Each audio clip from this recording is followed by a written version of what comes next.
Tolu, stay with us. Tolu, when we struggled to, when was the last time a male player won the African Footballer of the Year? 1999. Assistant Oshala has done it 3 times in the last 4 years. I mean, give it to the women. Every time we have that down moment in football, the women run to the women somehow, not just football. I think even look at 2008 till now, our biggest Olympic medal hope has always been a woman, Blessing Okagbare. In the last 7 years, it's been about the women with athletics. Yeah. Wrestling.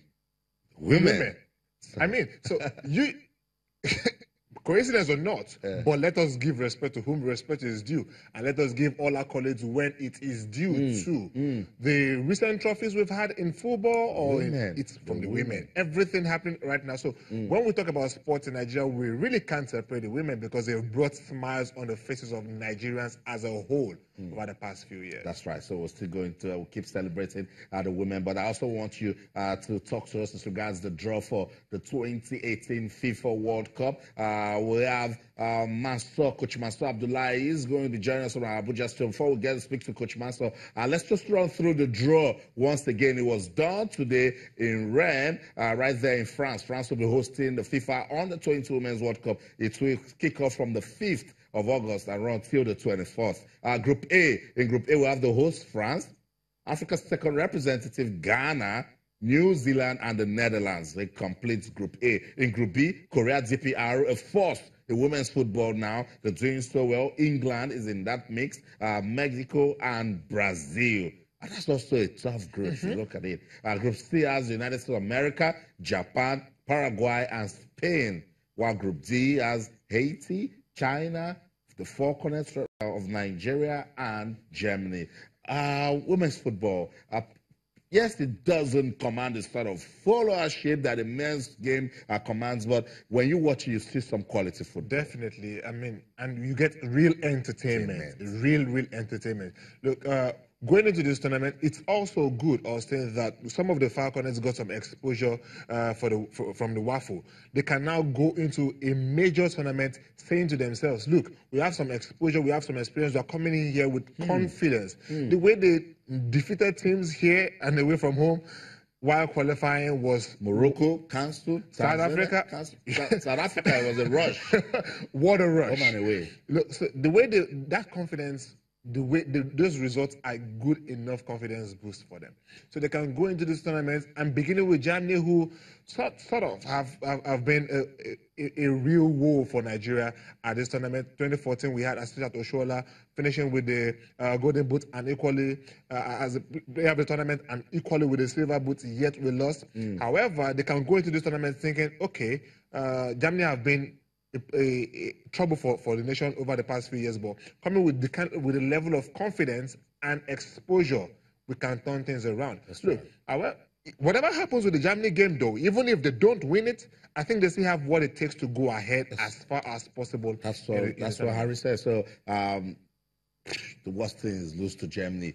Put yourself together, beat China, beat Haiti, and then you qualify. But it's football; anything can happen. Let's run through the four corners past record at the FIFA Under-22 Women's World Cup. They made a debut at the competition in 2002. That was in Canada, and they left in the first round. In Thailand, 2004, they made it to the quarterfinal. I want you to follow the trail. You see, they've always been qualifying. In 2006, in Russia, they made it to the quarterfinal. Chile, 2008, the four corners made it to the quarterfinal. In 2010, we still remember it very well. It's so clear in our memory. That game against Germany, they got so close but lost it to Germany. And then in Japan, 2012, they finished in 4th place. Canada 2014, again, they got to, that one is very, very fresh in our memory. Yeah. Remember how they pushed, but it didn't just happen for Nigeria. While in Papua New Guinea in 2016,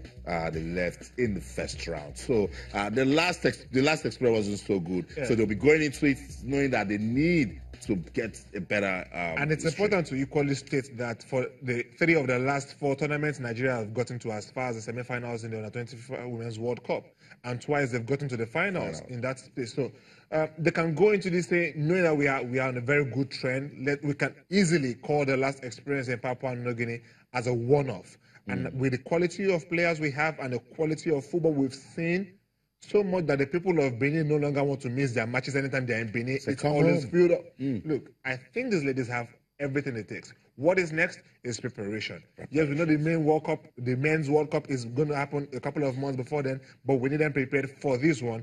And I think they can go as far as possible. That's right. Let's just run through some facts emerging from the FIFA Under-20 Women's World Cup draw. Nigeria's Group D opponents, Haiti, they will be taking part in their first ever FIFA Women's Tournament, and FIFA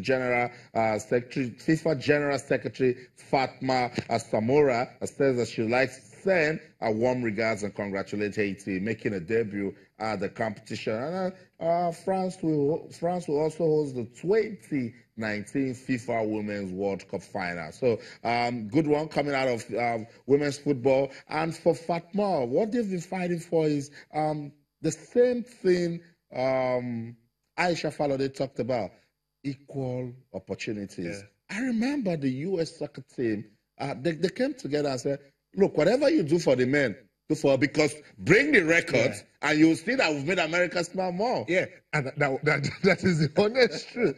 And with the way these ladies are going, I mean, we saw the African Women Championship 2016, the final, and we saw that crowd in Yaoundé. Wow. It was a full capacity. And when Nigeria played the male team again, the Super Eagles, that is, it was the same. And I wondered, that crowd came out to watch the final of the. Yes, the home nation got to the finals. Yeah. But then Nigeria's female teams, both at the Falcon level and at the Falconets level, we have no worries, and they have been bringing smiles on the faces of Nigerians. Look, I think we just need to step up things. Like I mentioned earlier, the Federation shouldn't treat them as an option. No. Treat them as priority. That's right. Because they have always brought smiles on the faces of everyone. I totally agree with you. To the sports tonight on Channels Television, we're taking a look at the FIFA Women's World Cup Under-20 draw that was done today in Rennes, France. We'll go on this quick break. When we come back, we'll go back to Abuja studio. Assistant coach of the Falconers, Mansour Abdullahi, is standing by to also dissect this draw. Don't go anywhere.